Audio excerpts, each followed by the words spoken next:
welcome to my website News Paste, where you can find most of my articles, and this is going to be a very special edition of Newshound, because I'm going to do a little read through of the article first, because this article is only 1,500 words or so. Normally my articles are about 7,500 words sourced up the wazoo, so it takes about an hour and a half to read through the article, and then usually about 2 to 3 hours to go through the source material in detail. On this case, of course, there's a lot less to go through, and so I'm combining them together. It's called Eric R. Weinstein's Great Replacement by me, Johnny Vedmore. Let's go to the article proper.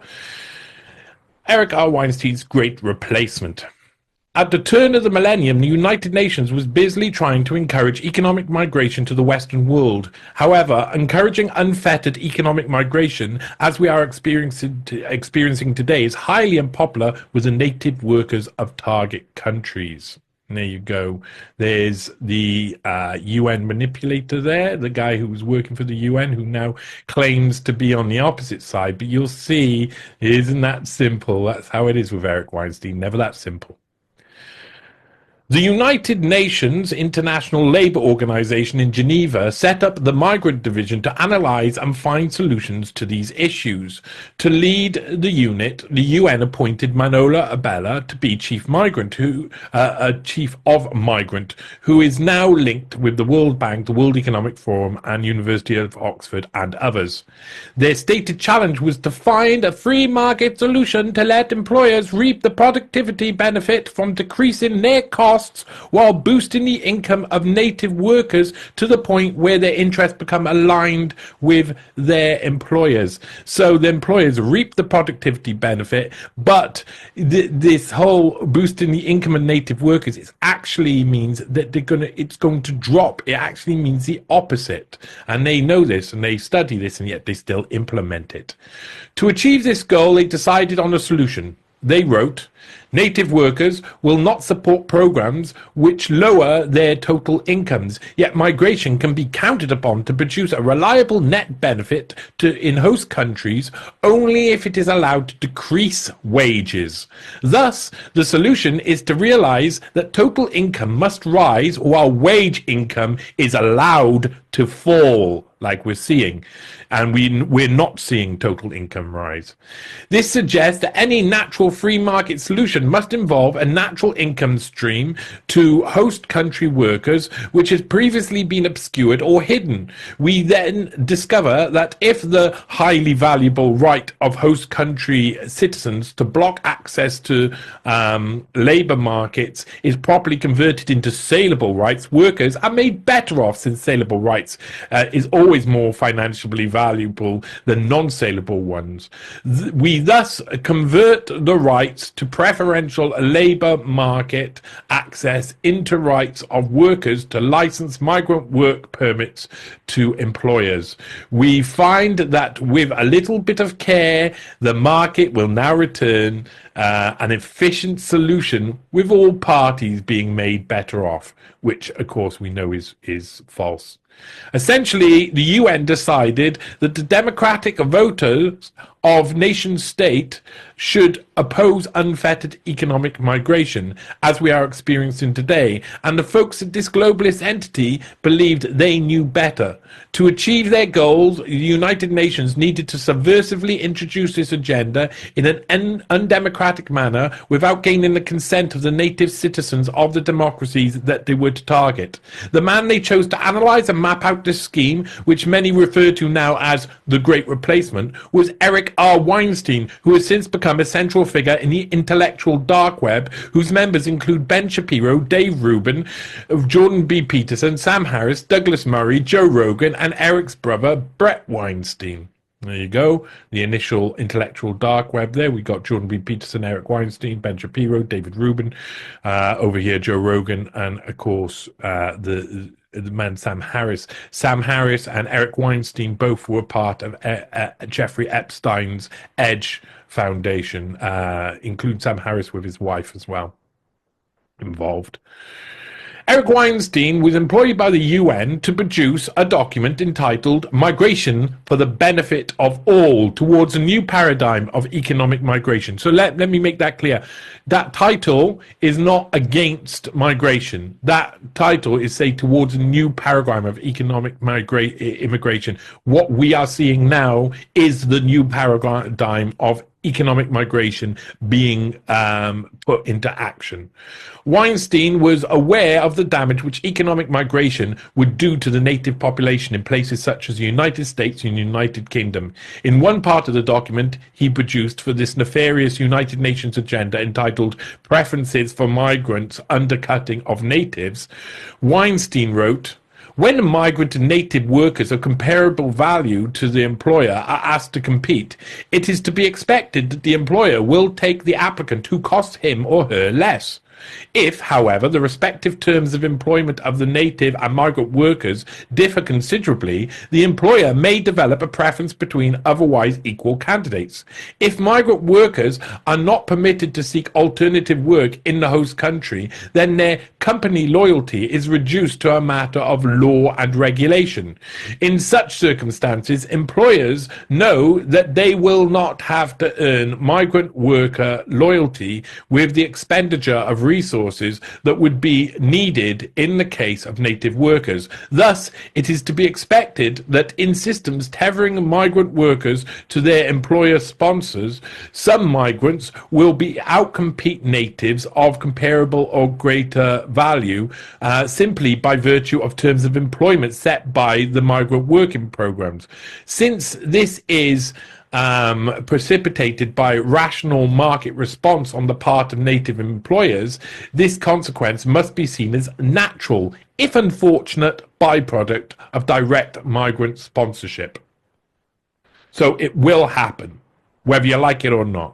The Weinstein plan was always going to cost the government money, as we see unfolding today. A meticulous and proactive plan would have to be enacted by the nation state in question to deal with the impact of large-scale migration, and the author makes it clear in this document, with Eric R. Weinstein stating, in effect, the government would assume all the administrative and transport costs for the group of migrants, as well as calculating the additional external impacts of hosting them.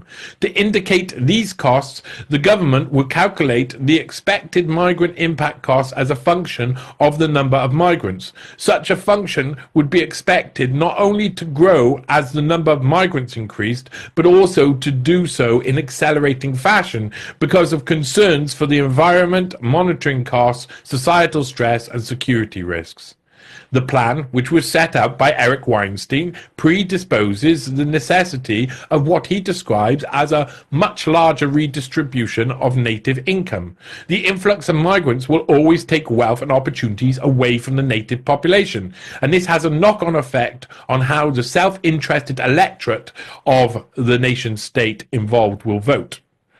In the first instance, the tethering of migrants to employer sponsors creates a non-market system with a host of inefficiencies, as well as potential for human rights violations. Second, naively opening markets to migrants from lower income countries can act as a kind of tax, redistributing native income away from the worker and towards the employers. Of course, it can be argued that any proposed redistribution, is intrinsically neither good nor bad. Yet such transfers can make it nearly impossible to reach broad consensus on many important migration issues within the host country electorate. Rationality indicates that proposals which threaten to harm the majority of individuals are unlikely to be approved by self-interested electorate. While comparing and analyzing different methods of controlling the influx of migrants, Weinstein also studies the Bauhaus model of economic migration and the predictable effect of its implementation on native workers, stating, native workers in the sector concerned may experience one of the economic benefits of migration program. None of the economic benefits of the migration program. In fact, in the absence of any compensation compensation measures, they may experience a substantial loss of income, as we are seeing, as the benefit to the host country's society stems from ability to lower wages while simultaneously increasing the number of workers employed. The problem of ghettoization and issues relating to long-term native shortages are brought up by Weinstein as known consequences of the redistribution of income away from native populations, but at no point are these problems expressed as reasons not to force economic migration upon target populations. In this United Nations document, Eric Weinstein specifically pushes Marxist ideology concerning the redistribution of income and wealth, which benefits economic migrants at the expense of the native population. That I'll discuss just afterwards, how it is Marxist, and it is Marxist. Eric Weinstein proudly advertised his work for the United Nations on his website at the time, as well as posing himself as an expert on the subject.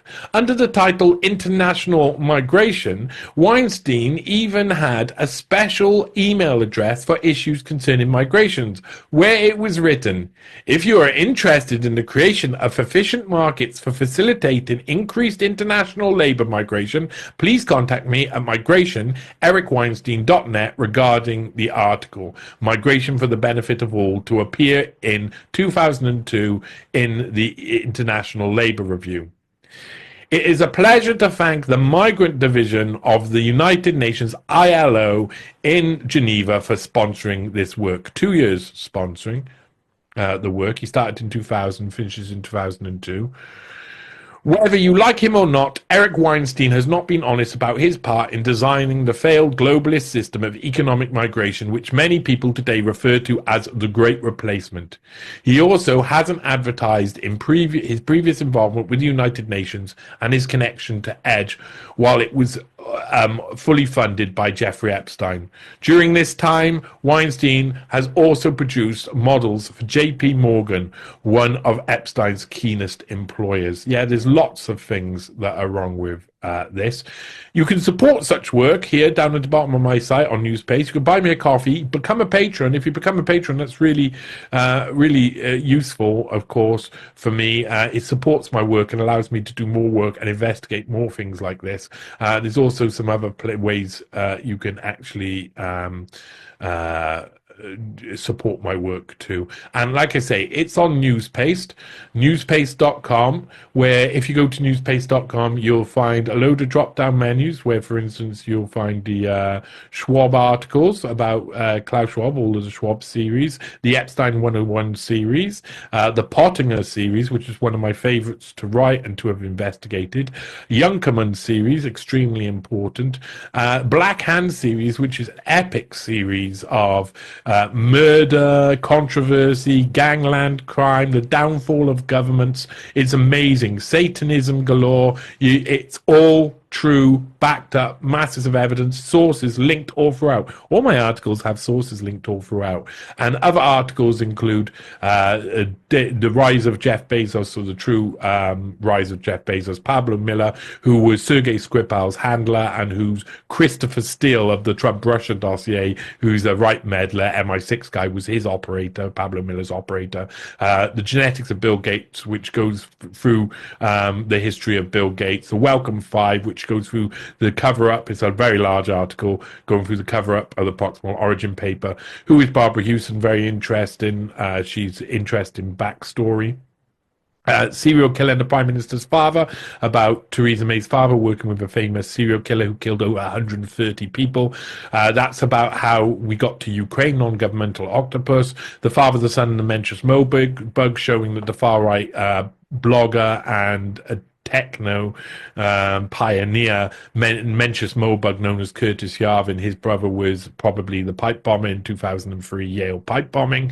Porton Down's Ideological Cloud and Tim Westwood experience very important articles. You can also find Newspace podcast here. You can, that's the one as I'm filming this, the last one was Tim Hinchcliffe, and the one before that was here, Dr. Marcus Papadopoulos, which you can watch on the site. And there's loads to take in. There's lots of information on newspace.com, lots of other articles that aren't even mentioned at the top. Newshound, which you're watching a version of Newshound now.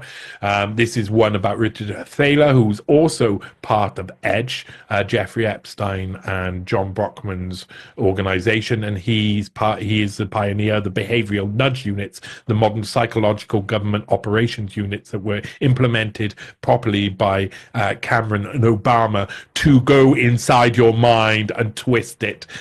You can find other things like Who Do They Think They Are, where I go through Jordan Peterson's family history all the way back to 750 BC. That's BC, that's right. Epstein 101 series there, and a lot more that you can find. Is loads on newspace.com. Support the work, become a patron. You can do it. You can do it. If you support my work, I will be able to produce more work. Now, let's go on to looking at some evidence. So here we are back at the main page on Newspace, and Eric R. Weinstein, as we see him here, of course, as I put forward, was involved in a UN paper between 2000 and 2003, and he didn't talk about this much when he was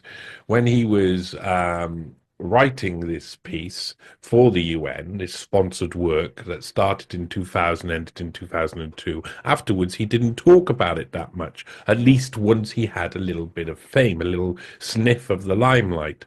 And that was by the time, that was like 2016, 17, 18, 19, he starts coming on to the center stage of the intellectual dark web, partly brought into prominence by Brett Weinstein's emergence.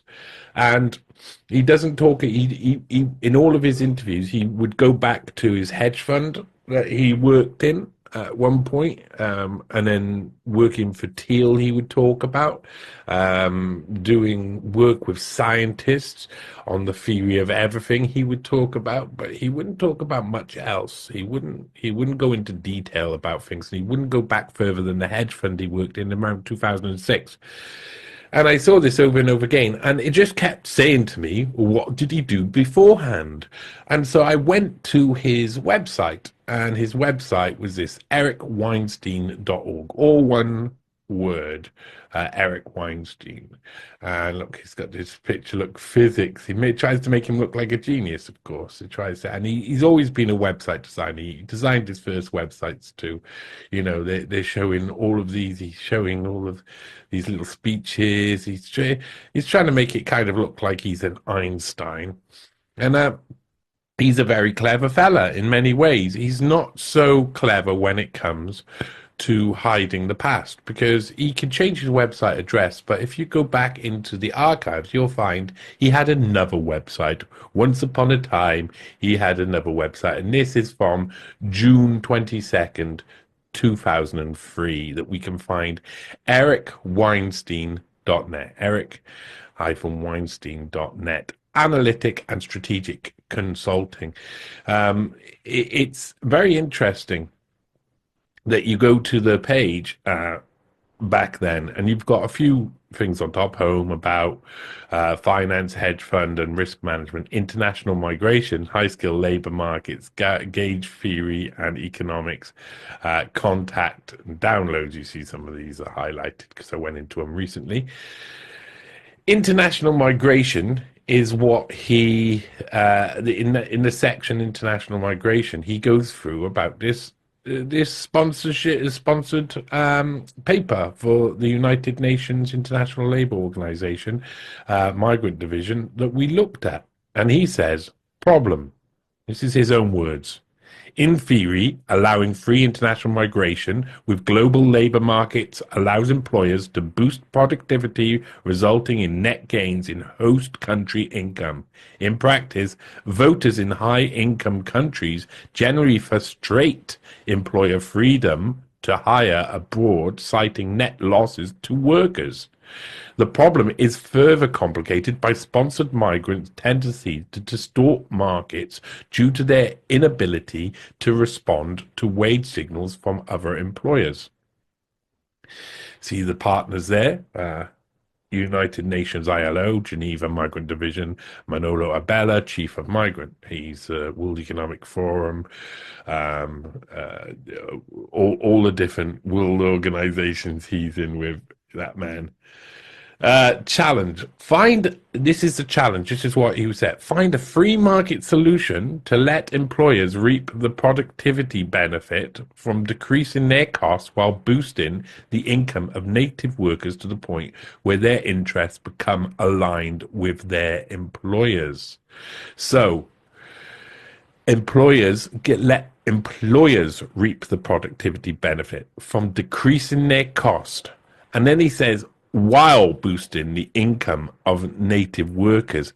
But as you see in the paper, it lowers the overall income, and then they boost the income of the native workers alongside the migrant workers. So there's this gap in between where you have to trust them that they'll pay you more. You have to trust the businesses that they'll actually spend out on this sort of stuff. So it's pie in the sky. Customized toolkit. For this problem, we chose to approach of using Bayesian analysis, which is a mainstay of neoclassical economic theory. We adapted it to the problem at hand by changing the variables of the problem given to us. Borders as the market barriers to entry, work visas as government issue commodities. To a set of variables which better invited market solutions. Citizenship as a saleable right to invite migrants, tradable work permits as market to be commoditized. Tradable work permits as market to be commoditized. So selling off work permits at the expense of native population. Solution, his own solution. Native workers will not support programs which lower their total incomes, yet migration can be counted upon to produce a reliable net benefit to host countries only if it's allowed to decrease wages. Thus, the solution is to realize that total income must rise while wage income is allowed to fall.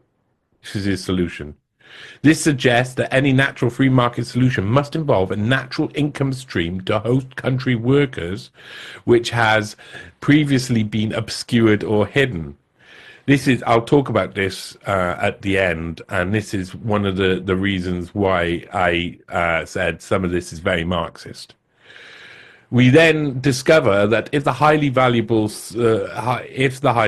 right of host countries to block access to labour markets is properly converted into saleable rights, workers are made better off, since saleable rights are always more financially valuable than non-saleable rights. But it's not the workers themselves who have the access to the profits of saleable rights. It'll be the employers once the wage income has been lowered.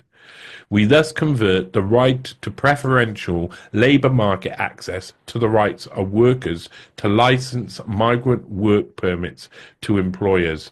We find that with a little bit of care, the market will now return an efficient solution with all parties made better off, only after a period where the native workers are sacrificed, where not only are they lose their jobs, but their income's lower.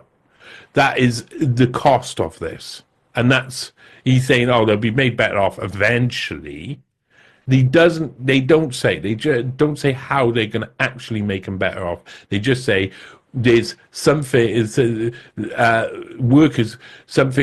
income stream to host country workers which have previously been obscured or hidden. So that's the best you're going to get. Oh no, we'll introduce something which has been previously obscured or hidden. Oh, what is that? We don't know because it's been obscured or hidden. So you can't just say that, because you could just say that about anything. Oh, we're going to make candy floss free for everybody. Oh, how are you going to do? How are you going to pay for that? Oh, we're going to do it in some way that has been previously obscured or hidden. But what way? Oh, we can't tell you because we don't know, because it's previously been obscured or hidden. That doesn't make any sense. That says if the only way would be to redistribute wealth and then top up and have the state in control of the pay for the means of production, and the workers, you're starting to get into communist territory. And this is for the publication, of course, that we just read, Migration, or parts that we just read, Migration for the Benefit of All. Very positive title. It's not, they say Migration for the Benefit of All. The migration, they come in and they lower the wages, but eventually the wages will rise. So it's for the benefit of all. How are they going to rise? How are you going to equalize income and redistribute wealth and income to help? Oh, in previously obscured or hidden ways. And it says contact. If you are interested in this topic, we invite you to contact us at migration at eric slash hyphen Weinstein.net. So he actually has a migration email specially made for his work on migration for the UN. Doesn't sound like he's just writing a paper separately for the UN. Now, we can go also because, as you've seen on that first page at the top here, there's download section, and if you click on the download section and you scroll down, you can see these different articles and papers that he's been involved in. And down the bottom, you see you've got curriculum vitae down here, CV, and so you can click on that and it will open up this. And this is from April the 6th, 2003, as you see above. Again, this is on the Wayback Machine. And this is Eric R. Weinstein, PhD. This is his education. So we can see what he did and where he was. Something that is not on his modern website now, of course. He doesn't feel like he needs to tell you because he feels like he needs to obscure or hide it. Let's say obscure or hide it. Harvard University, 85 to 1992, studying PhD in mathematical physics. That's after he's received his degree already from University of Pennsylvania, studying from 82 to 85, combined degree in mathematics. So his dissertation at Harvard was on extension of self-dual Yang-Mills equations across the eighth dimension. So, some sort of esoteric bollocks. Let's work our way up for his professional work, because his professional experience starts in 1991 to 1993, where he's employed by Hebrew University of Jerusalem as a postdoctoral fellow in both Raqqa University of Physics and Einstein Institute of Mathematics, co-organizer of the Lie Groups and Physics Seminar. Yes, he is. Pursued research in higher dimensional elliptical gauge theory and closely related areas. And then he went to the Massachusetts Institute of Technology, where we'll be seeing a newspaper article from in a little bit. From 1993 to 1998, he's instructor and National Science Foundation postdoctoral fellow in the Department of Mathematics.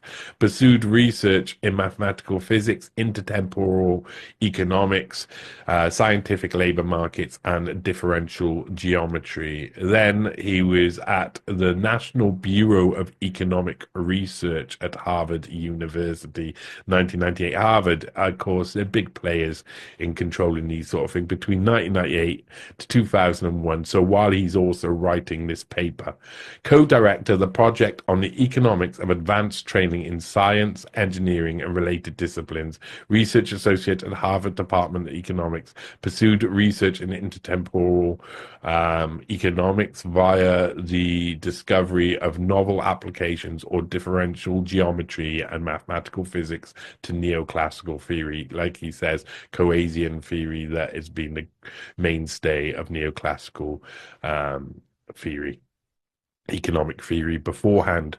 And then we can see 2000 to 2002. So a long stretch there, United Nations International Labour Office in Geneva, Switzerland, external collaborator.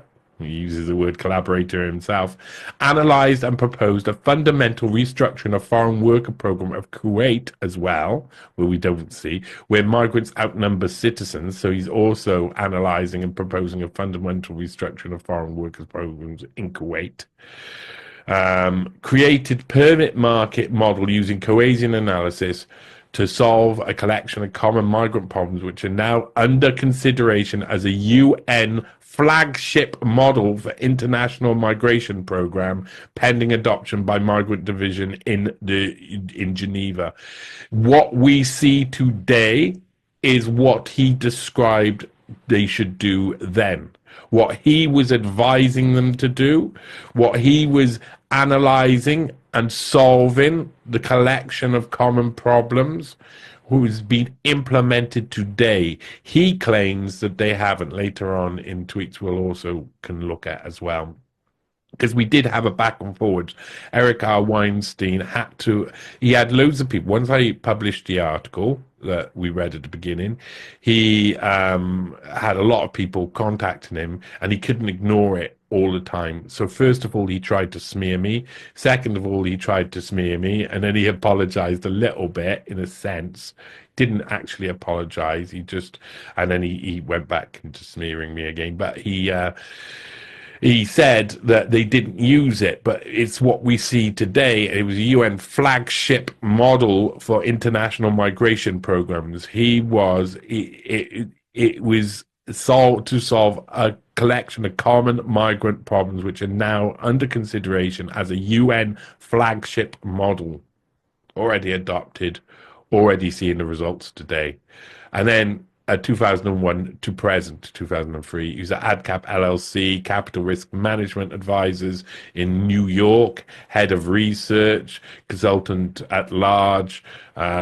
He analyzed problems of transparencies endemic to hedge funds with illiquid exposure, created phantom pricing model to solve problems for performance reporting for portfolios holding illiquid instruments, provisional patent application for the protection of method filed jointly with A. Abdullahi, September 2001. And there's some more. There's the selected honors, so we can see what honors he got given. This again shows his CV. Selected honors, fellowship, grants, and awards. We can see on ORDUP in Harvard University, nominated for university-wide Levinson Memorial Teaching Award. And this is really important. Fall 1985 to spring 1988, when he's starting at Harvard. Office of Naval Research. That's basically intelligence. You want an intelligence recruitment program? Office of Naval Research. He's working for the Office of Naval Research, ranked first in nationwide doctoral fellowship competition, fellowship residence, Harvard University. He got his fellowship from the Office of Naval Research. Yes. Then in 1992 to 1993, after Harvard, he's at the Hebrew University of Jerusalem, held Lady Davis Fellowship. Then Israeli Mathematical Union, invited to organize and run a session in mathematical physics for annual nationwide conference in spring 1993. National Science Foundation postdoctoral fellowship competition winner in between 1993 and 1997. Alfred P. Sloan Foundation comes up a lot in a lot of these people who are big movers and shakers in mathematics. Principal investigator on research grants supporting research into gauge theory and intertemporal economics. Co-principal investigator with Professor Richard Freeman of Harvard University and the National Bureau for Economic Research on a research grant supporting research on the analysis of scientific labor markets. Again, looking into labor markets mainly. And then Harvard University Trade Union Program guest faculty. So he's involved in the trade union program and in migration, in understanding migration. And he shows his recent articles and publications. You see there's a few of them here. Hedge fund transparency, migration for the benefit of all, phantom prices, valuation and liquidity, competition, careers in bioscience, careers and rewards in bioscience, tracking changes in bilateral trading patterns in the absence of PPP, and on the problem of theory of intertemporal economics. And just down at the bottom, selected colloquy talks and addresses, and it shows different talks and addresses, including one that he did in June 21st, 2001, about for the migrant division in Switzerland. And so that we know is Eric Weinstein. Amazing that he is part of he is recruited by the Office of Naval Research. Says something there. I think everybody should be suspicious about the fact that he's gone through that and he comes out the other side designing the flagship program for UN migration, globalist migration. And this is the paper you can see on his old website as well. I've also saved this on newspace.com, where you can go through all of Migration for the Benefit of All paper, and you can see it is long, complex. Well, long is 29 pages. That's basically a normal paper. And it's very intriguing when you read it all. It is it's sad. It makes you sad. These are sections on ghettoization and long-term native shortages. Long-term natives shortages.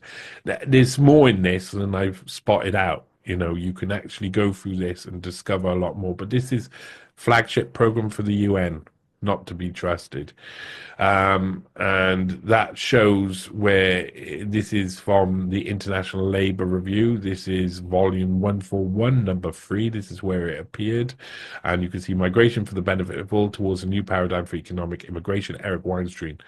And he says migrant worker programs, MWPs, offer the promise of increased productivity, lower consumer prices, cultural interchange. He knows the what you know what that means, and higher living standards for workers coming from poor countries. Higher living standards.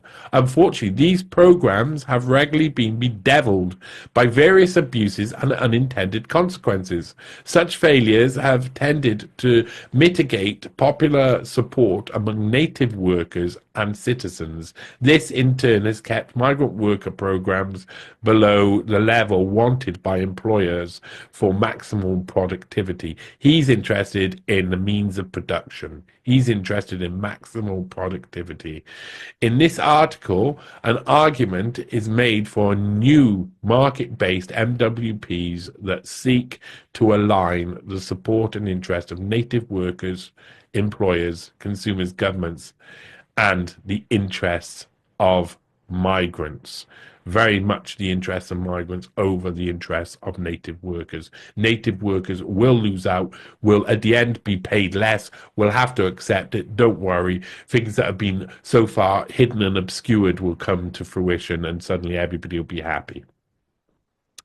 You can see also on eric-weinstein.net that you've got finance, hedge funds, risk management, portfolio. This is his work on hedge funds.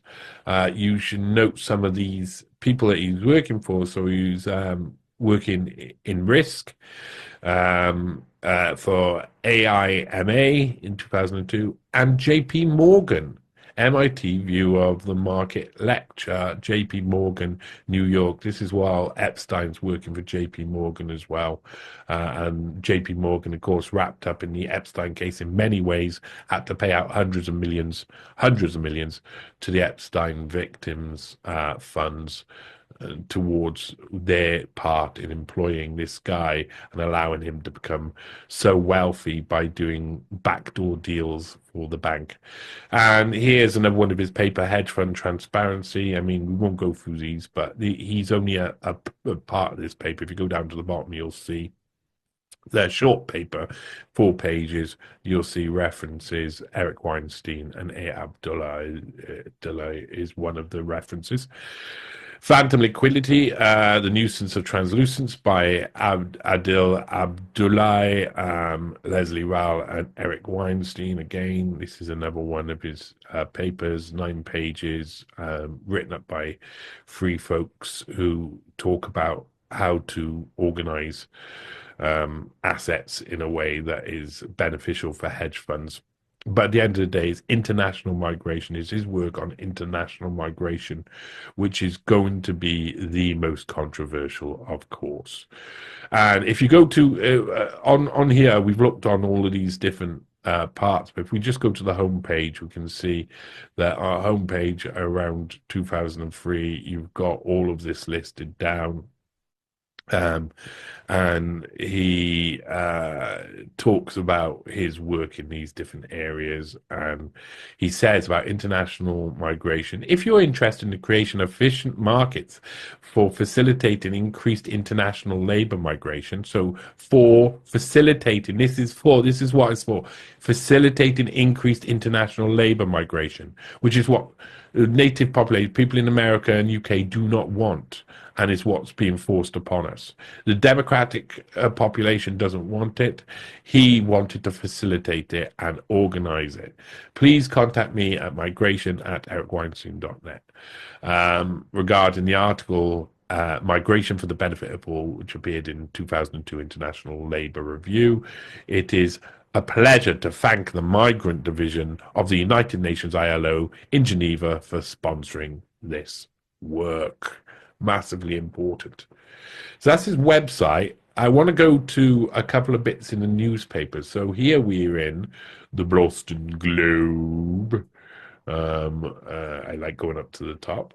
We're in the Boston Globe. We're in page 20 of the Boston Globe. It's Thursday, April the 17th, 1986.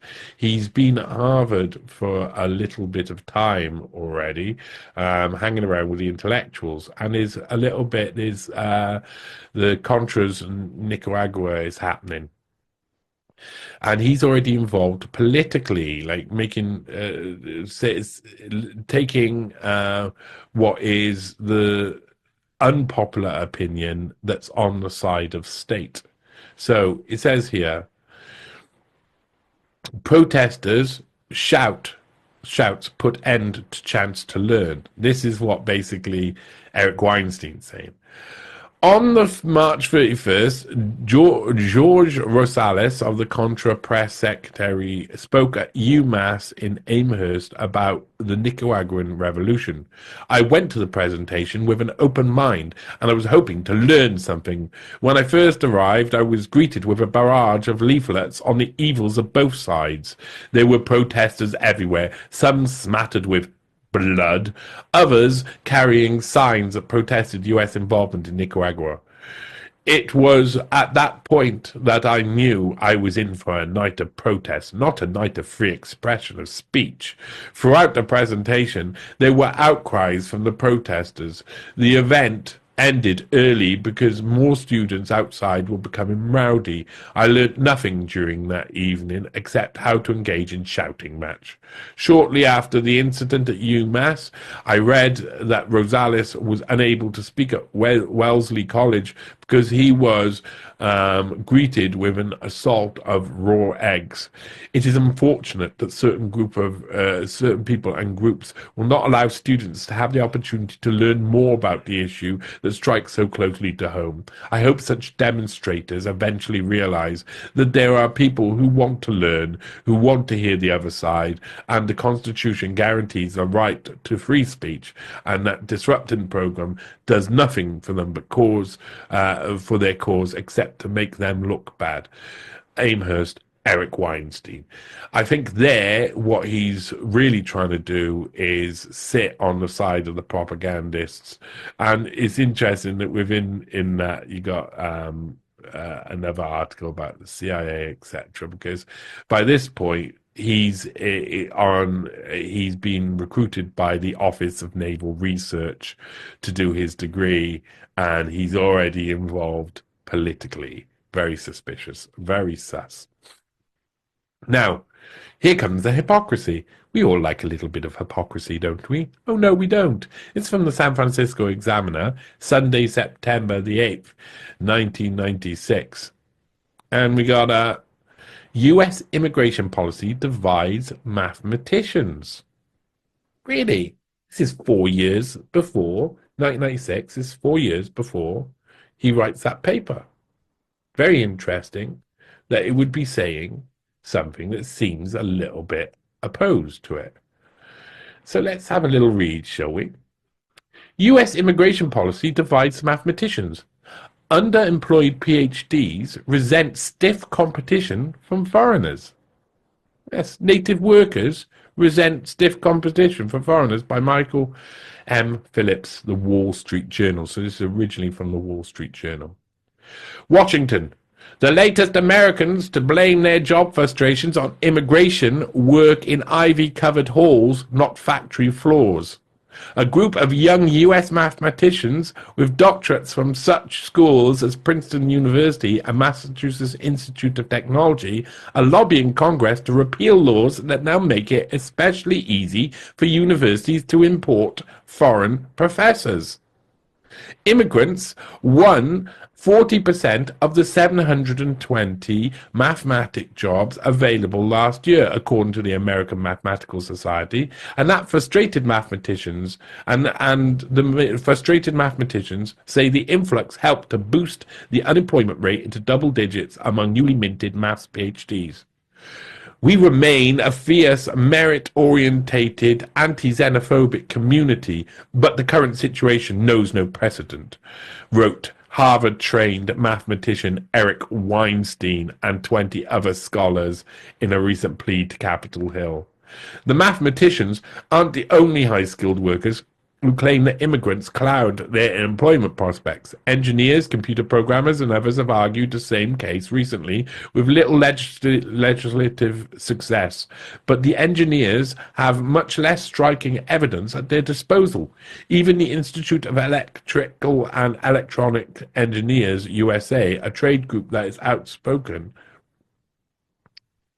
anti-immigration, cites only a 1.7% unemployment rate among engineers. Recent maths PhDs, however, face a jobless rate that soars to 10.7% in 1995 from 2.2% in 1990, according to the Mathematical Society. The young mathematicians say changes in the US law created the surge in academic immigration, which in turn has led to higher joblessness. Joblessness, yes, that's a strange word. The first change in 1976 identified professors and scientists as being in short supply, automatically qualifying them for visa certifications. The Immigration Act of 1990 added the Weinstein exemption, which gave preference to foreigners of extraordinary ability and raised the annual cap for employment-based immigrant visas to 140,000 from 54,000.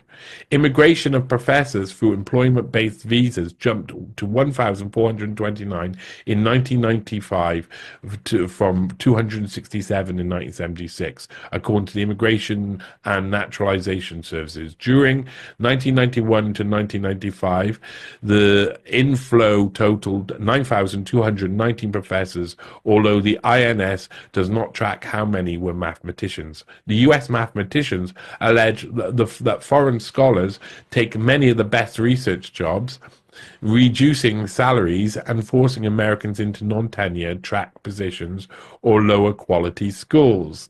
Since 1976, universities have been using immigration exemptions to import labor force of foreign scientists at greatly decreased cost, wrote Weinstein, who is a non-tenure track postdoctoral fellow at MIT. Yes, he is.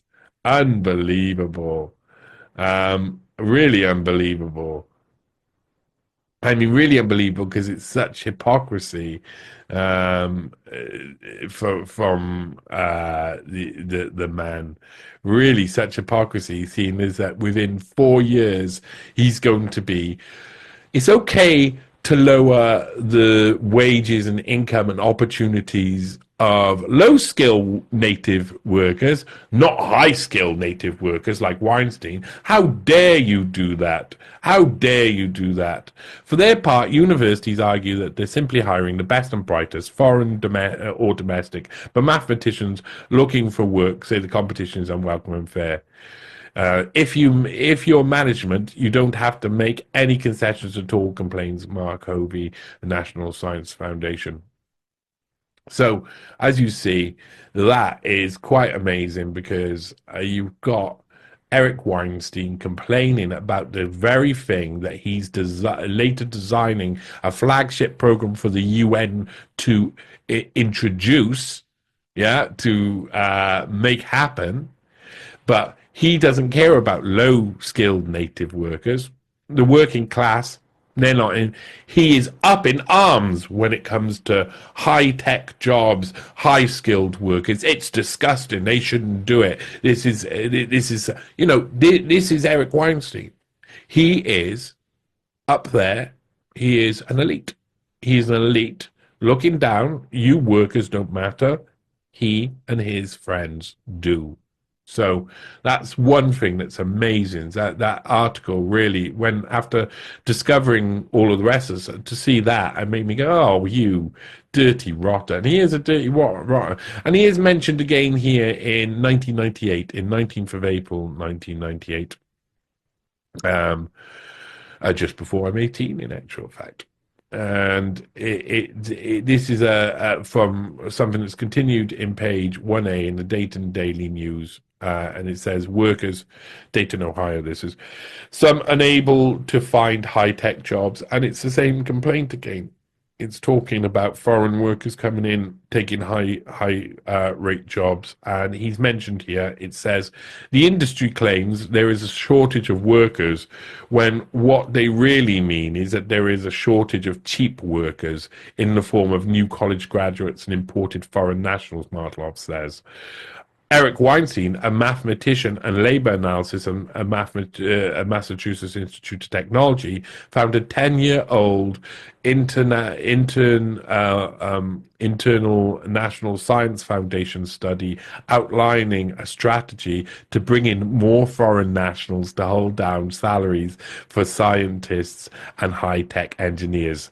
I desperately want high-tech to take off, but I'm appalled that my high-tech heroes are engaging in transparent deception, Weinstein said. So he describes exactly the same thing happening to him as the high-tech heroes engaging in transparent deception. And that's what I'm saying about him. He's engaged in transparent deception. That's pretty serious in general. It's pretty serious in general. And I mean, you don't have to look too hard into Eric Weinstein to realize, yeah, that he is a sneaky snake. He doesn't tell the truth. He spins things in any way he wants to. So it's negative for high-tech workers to have immigration, positive for low-paid workers to have immigration, and it's not so. It has the same problem, the same issue he's complaining about on the one side is what he is putting forward as a UN flagship program. Putting forward as a UN, his own words, UN flagship program that he worked on. Really important to say that, really important to mention it.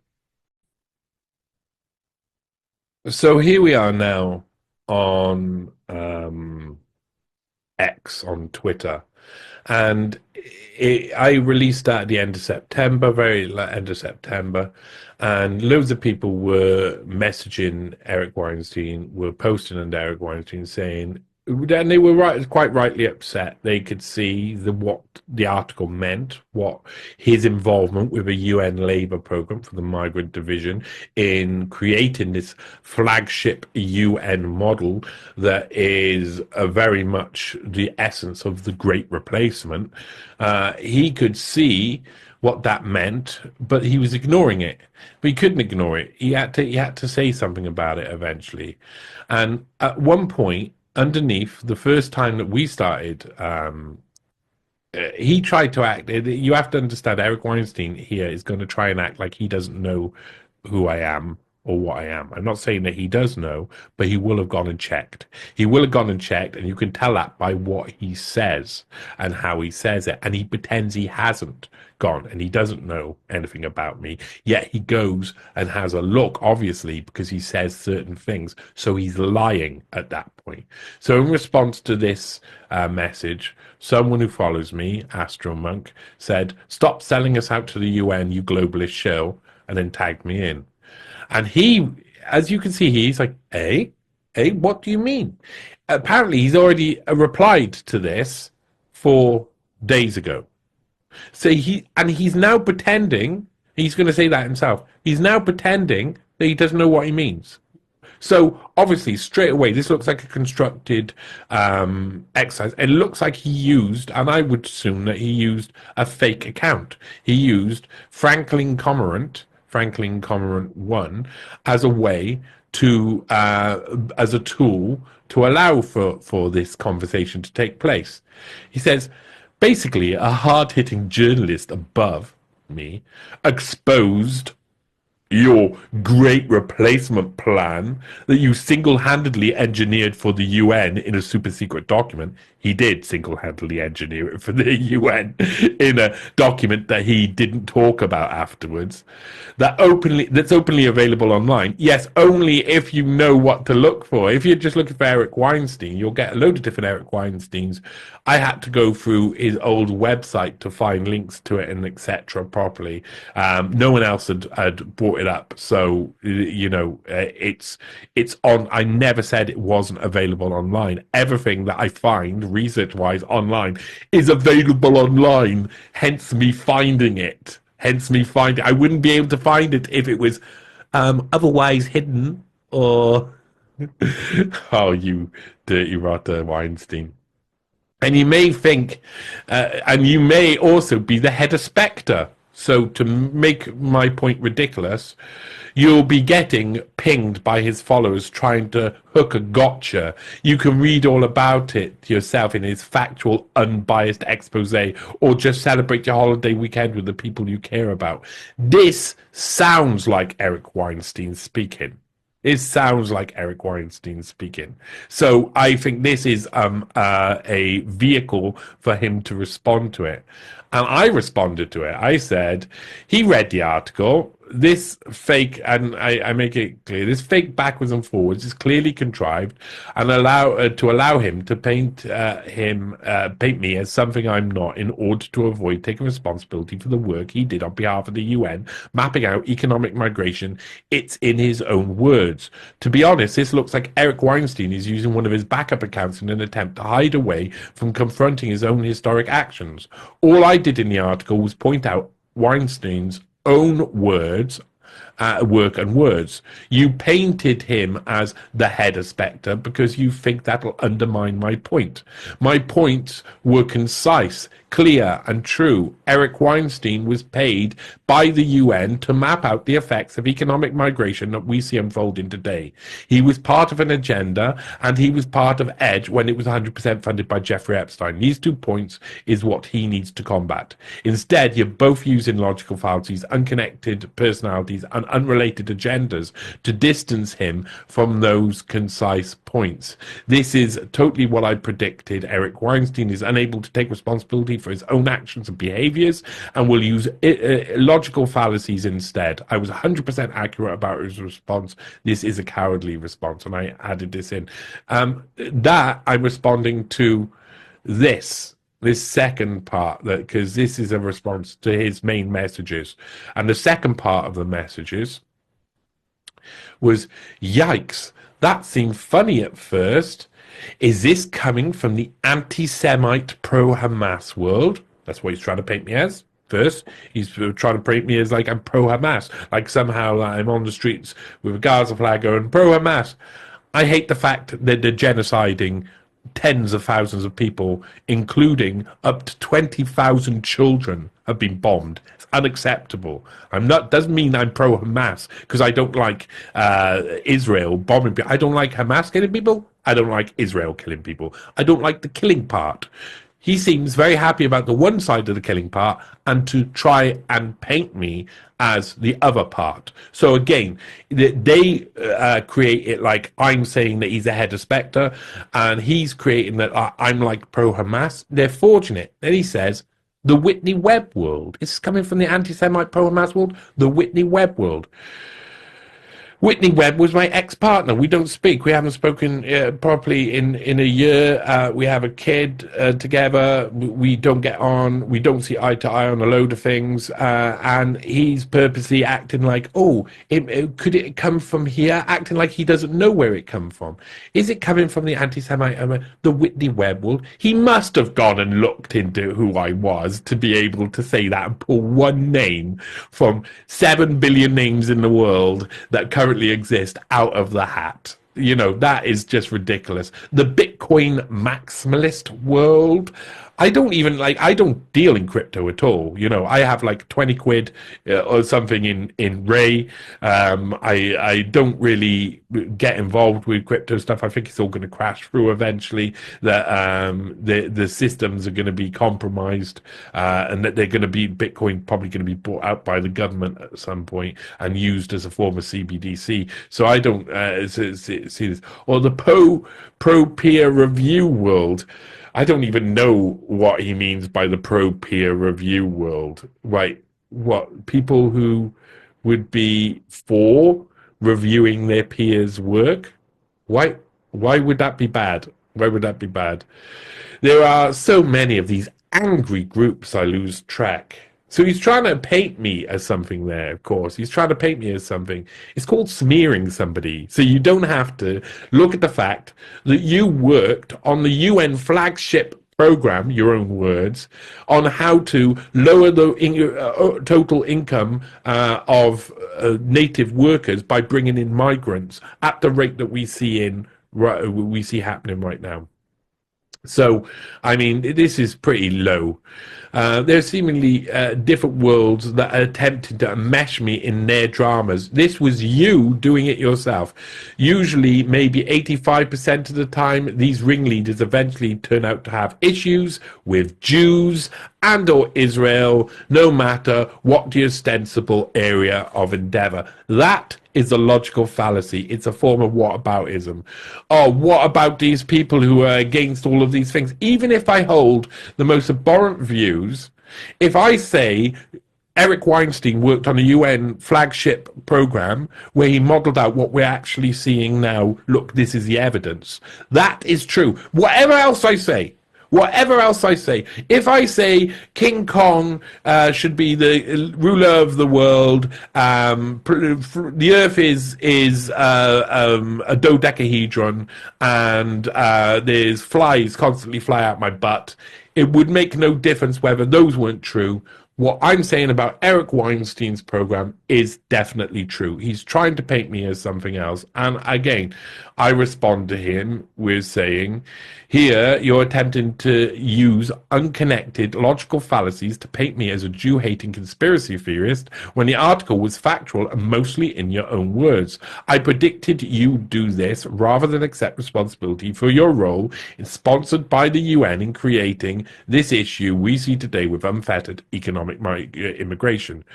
Your arguments in the post I'm responding to should be below you, and you should be tackling this issue head on. However, instead, you're using weakly veiled smears to deflect the questions about the real and provable agenda you were complicit in.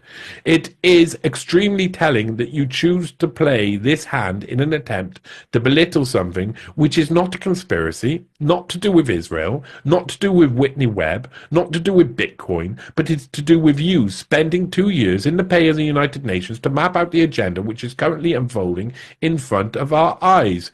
Your response is weak, unsubstantiated fallacy to avoid responsibility for your own actions, and you call yourself an intellectual. And so he had to respond to me then, because I I don't call just someone out. I say exactly what they're doing and let them go, oh, God, now I can't do that. Because that's the most important thing. If you're honest and forthright to people, then they have to be honest and forthright back or prove themselves to be lying. Bullshit. So in response to me, he says, let me first say hello to you. We have never met. Of course, we've never met because you run in elite circles. As I write this, I have no idea who you are. Yes, that's because I'm a working class guy whose father was a steel worker, whose mum washed test tubes in the hospital, and you wouldn't know me because you're too busy organizing with the elites to lower our wages, lower our total incomes, lower our standard of living, so you can have better life, and also arguing against that happening in your own world. So you do not know who I am. Definitely. I don't know if you're a pro-Trumper, pro-Harris. Again, what aboutism? Are you these? What about these? What about these? Fallacy. Or if you are British or Peruvian, you just going to go fallacy. What about these? Are you British, Peruvian? It doesn't matter. I don't know. I don't know if you are Buddhist or if you are a diehard Jewish commando serving for the IDF. You and I don't know each other. There is no desire on my part to further engage with a random account that is using facts in my life that I'm very proud of to working for a flagship program about migration to create what we see today, to make up a story to animate a group of accounts to harass me. So I'm animating a group of accounts to harass, like I got that power. Like I got that power. Rise up, my friends, and harass him. I will show you the information, which is totally true. Now you must harass him for that information, which is totally true. It's your own it's what you did yourself that is making people angry, that made people respond to you, Eric Weinstein. It's not me. It's you. It's what you did yourself. You were involved with this yourself. You made this decision yourself. It's not me who makes people angry about the current situation. They look outside their window. They see their communities changing completely beyond recognition like I do. I look out and I see my communities changed over the past 10 years completely. You helped map that out with a flagship UN program in your own words. It's unbelievable. And what comes next is also unbelievable.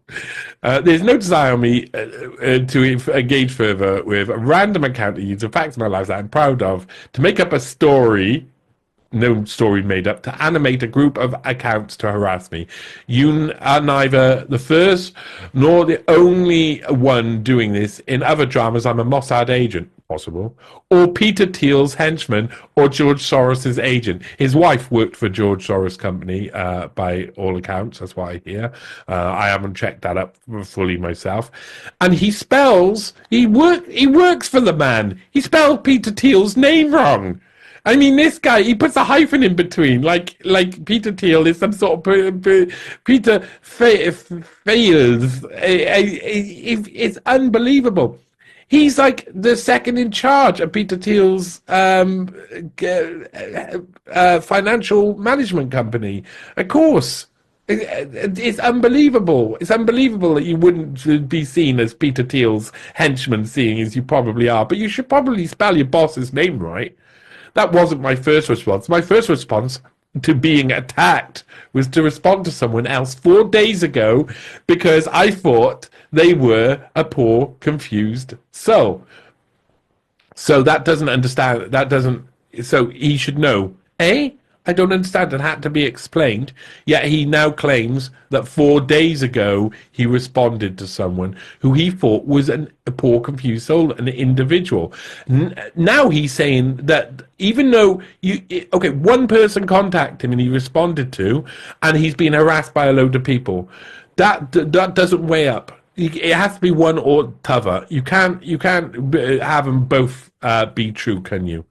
I have a policy of not responding to people telling stories to incite mobs against me. That's not happening here at all. You are a liar, Eric Weinstein. It's hopeless.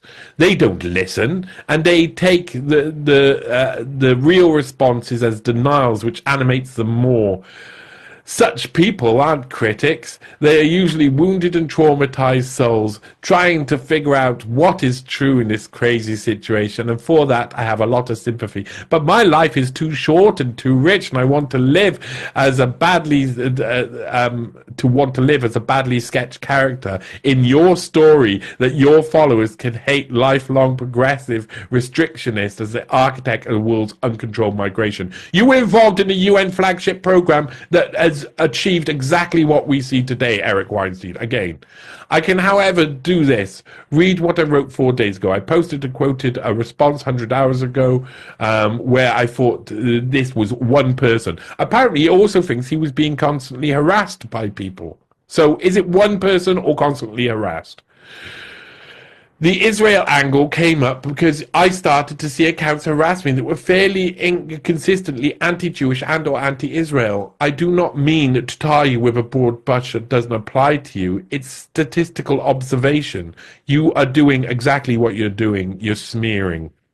And you got called out, and now you've written a long denial. I don't know your politics, but the idea that I'm a secret architect of the world migration system is utterly disconnected from reality as to defy easy explanation. Yes, he's not a secret architect of the world's migration system. He is just one of the open architects of the world's migration system. And please undo and disperse your mob of followers who you have convinced to harass me. Show me where I've convinced him to harass him. The fact is, he has done this himself. People are angry, and he can't handle the reaction. Bottom line, you are wrong. I don't want you or your followers posing as critics, demanding a conversation by harassing and threatening a stranger. There's no harassing and threatening going on. You're just having your own history catch up with you. I'm going to assume you personally are, at worst, neutral on Jews and on Israel. I apologize if I raised that unfairly from observing the accounts attacking me suddenly over being the UN globalist migration czar. But I am not going to get into a back and forth over the internet, over this internet theory with an account stirring up its followers into a mob to harass a stranger. Hope this helps truly, he says. He's acting like I'm Gaston from Beauty and the Beast. Rising up the villagers, marching with the pitchforks, the poor old innocent Eric Weinstein, who never ever worked for the UN and never ever planned out the flagship program for economic migration that undercuts workers' income. That's exactly what you're doing. He, again, cannot take responsibility for his own action. He gives a brief excuse. It's not a very good excuse. And I said, debate me live. Instead of using veiled smears, logical fallacies, and tactics to avoid the point in question, debate me amiably on a live stream. Stop avoiding response for your own actions, responsibility for your own actions. Man up, debate me. Debate me, bro, he says. Every damn time. I don't know what world you live in, but that tactic is how you get blocked, not intellectually engaged. You're creeping me out. I don't care, don't take this the wrong way, but you're coming across as a drama seeking rather than truth seeking, and I avoid such accounts like the plague. I gave you my answer to one of my followers 4 days ago. I'm reading what you write in horror, but I'm not interacting with you. See below, I'm sorry you're here, but I don't want to be sucked into your life drama. Shabbat shalom. And then he posted something where I talk about Judaism throughout history, having an issue with being forced out of different places. I've done a lot of work on Baden-Württemberg, for instance, the blood libels that happened in the 1400s, where Jews got pushed out. They got accused of sacrificing babies and the like.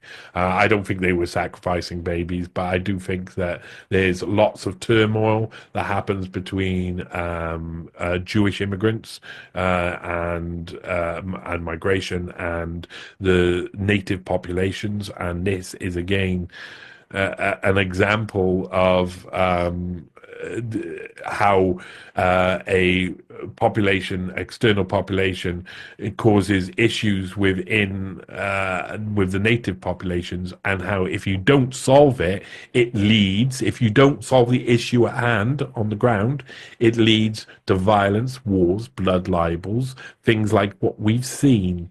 If you don't solve it, if you just avoid it and ignore it, nothing ever changes but the shoes.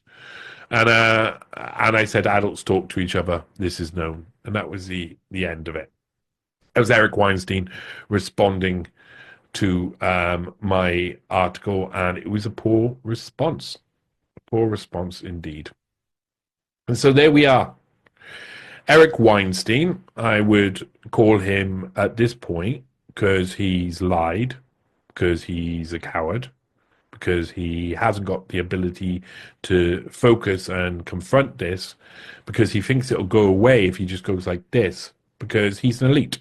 He's an elite working in elite colleges who thinks it's one rule for them and one rule for us. For us, they can lower our income over total income, and they can they can flood us with migrants. For them, for the elites, it's disgusting that they would dare flood them with migrants and lower their opportunities, lower their overall income. That's awful.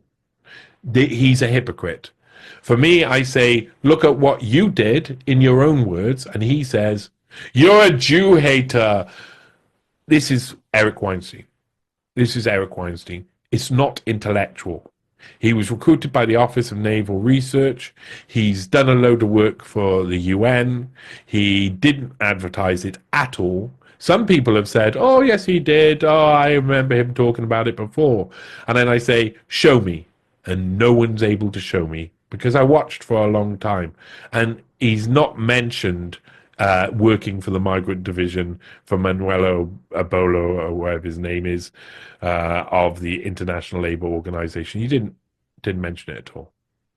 So Eric Weinstein has lied, is a liar, has continued to lie, has continued to use logical fallacies, a range, multiple, 7, 8, 9, 10 times he's been using logical fallacies, different ones, to paint me as a mob-stirring anti-Semite who hates him, rather than someone who wrote an article about his work for the UN Migrant Division, which is all very provable. I've never at one point said it was secret. I said he's never talked about it. It was out there, but most of the information that's out there is hidden in amongst the internet anyway. It's naturally hidden. This is what I do. I go, and anybody who knows my work, if you go to newspace.com, you'll see it. I go round and I look for this information. I look for people who have hidden stuff or who don't want you to know about certain things. And I find a way. I research what it is that they're trying to hide. I look for things that people want to forget, and I find them. I don't look for secret things. I look for things that people want to forget, and I find them. Like with Klaus Schwab's ancestry. They didn't have it on any of the records. I went back, I found it, brought it to light. Jeffrey Epstein stuff's the same. Nicole Youngkerman stuff's the same. All the series that you'll see on Newspace, the same. I look for the information, and I find it. That's what I do as for a living. I'm a journalist. I look for information. That information isn't secret. It's just usually hidden and obscured by time. Now, one thing is that Weinstein views the so-called native populations and immigrants being systematically moved in as different groups of the same underclass. This is how he perceives it. With the ruling class of academics like himself and the bourgeoisie of such organizations as the United Nations controlling their production. His recommendations involved using redistribution of wealth and income in some way which has, in his words, been so far, obscured or hidden until now to create equality of the pay for the underclass. Now, his conclusions are to merge the two main groups of the underclass, which are the native workers and the migrant workers, while lowering the income of all to allow an increase in the means of production to benefit the underclass equally. This is all done knowing that the underclass will all become poorer the more migrants are brought in. And he directly focuses on social transformation and conflict while using a historic understanding of economic development to come to his conclusions. Essentially, he suggested a migration system which synthetically makes human labor power economically non-competitive, potentially widening income inequality, and then suggests using state intervention to create parity in the lower class while benefiting from the lowering of cost of production and the means of production. This is all at the expense of native workers.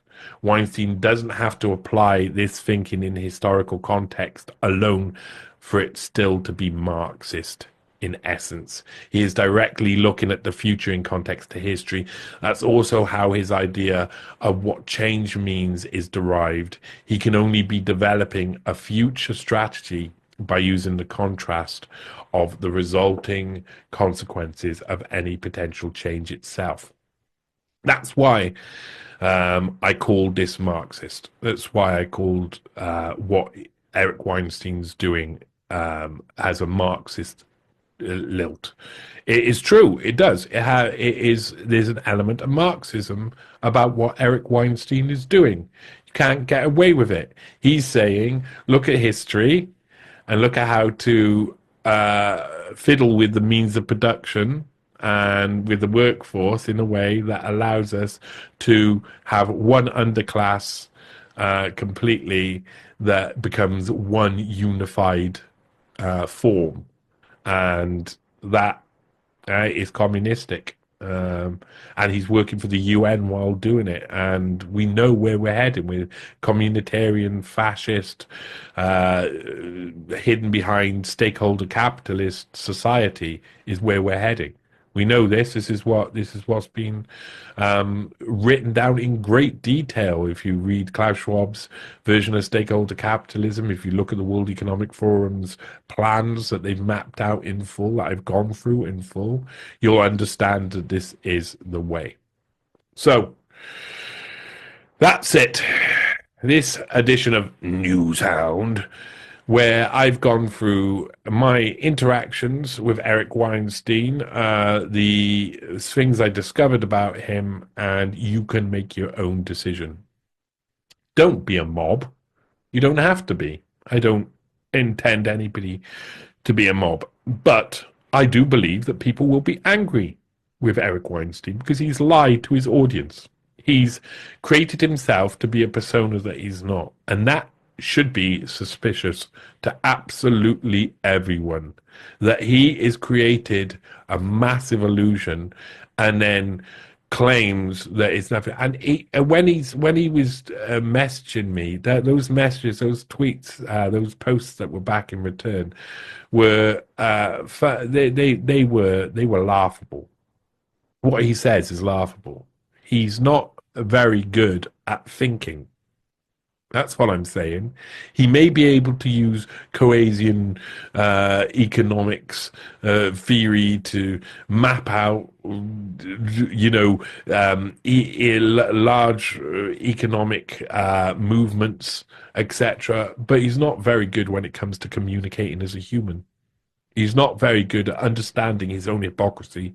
He's not understanding why, when he can fully experience, and he's got the full experience, and we've seen this, the full experience of saying this is unfair that high-tech jobs are being taken by migrant workers, to then introduce a flagship program which does the same thing to low-skilled workers is despicable. It shows he knows what he's doing, and he doesn't see himself as those people down there. He does not see himself as a proletariat. He sees himself as a bourgeoisie. That is Eric Bourgeoisie Weinstein. Yeah, the R in his name stands for bourgeoisie. And there you go. Thank you for joining me on this Newshound today. I hope it didn't bore you too much, because it is pretty boring stuff. But still, I hope you'll join me again. You know where to find and support my work. Down in the comments, there'll be a link tree where you can find all the different places to support. Become a patron. Why not? I can't do this work without help. And I don't get paid by anybody but supporters, by people like you, like the working class. So thank you so much, and see you later. Bye.